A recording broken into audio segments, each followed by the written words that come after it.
kembali lagi dengan saya Ika Indriani. Di video ini saya ingin menjelaskan siapa sih PPAT itu atau kepanjangannya Pejabat Pembuat Akta Tanah. Pejabat Pembuat Akta Tanah adalah pejabat yang ditunjuk oleh yang berdasarkan peraturan pemerintah ditunjuk untuk membuat akta-akta peralihan hak atas milik tanah atau hak milik atas satuan rumah susun.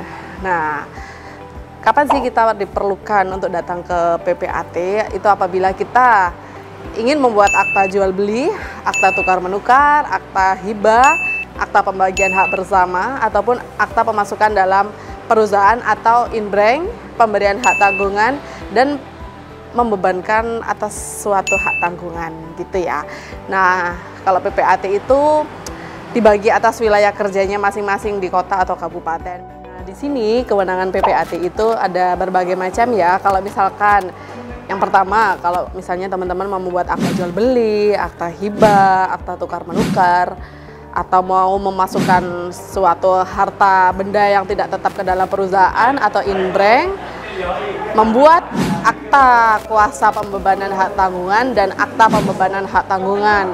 Nah, kalau misalkan teman-teman mau membuat akta jual beli atau akta hibah, itu tidak bisa di sembarang PPAT ya. Jadi contohnya kalau misalkan mau membuat akta jual beli dan lokasi objeknya di Kota Malang, teman-teman nggak bisa membuat akta peralihannya di PPAT Kabupaten Malang karena wilayah kerja PPAT itu masing-masing ya. Jadi kalau misalnya lokasinya di Kota Malang, maka harus membuatnya di PPAT Kota Malang. Kalaupun tanahnya di Kabupaten Malang dan yang berwenang itu ya juga PPAT di Kabupaten Malang. Jadi tidak bisa global seperti kalau teman-teman membuat akta notaris gitu ya.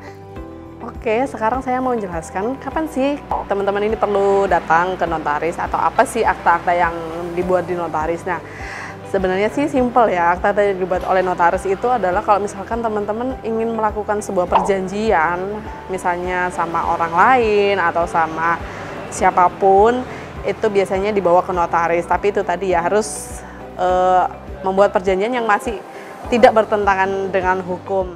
Oke, jadi kalau misalnya teman-teman ingin membuat suatu perjanjian dengan relasi, dengan kerabat atau dengan siapapun dan itu memerlukan akta notaris, itu bisa langsung datang ke notaris ya. Maksudnya kalau misalkan teman-teman ingin bikin suatu perjanjian kerja sama usaha nih, bisa langsung datang ke notaris. Dan kalau misalkan ingin membuat badan usaha atau badan hukum atau perjanjian sewa menyewa, perjanjian kawin, apapun itu bisa langsung datang ke notaris.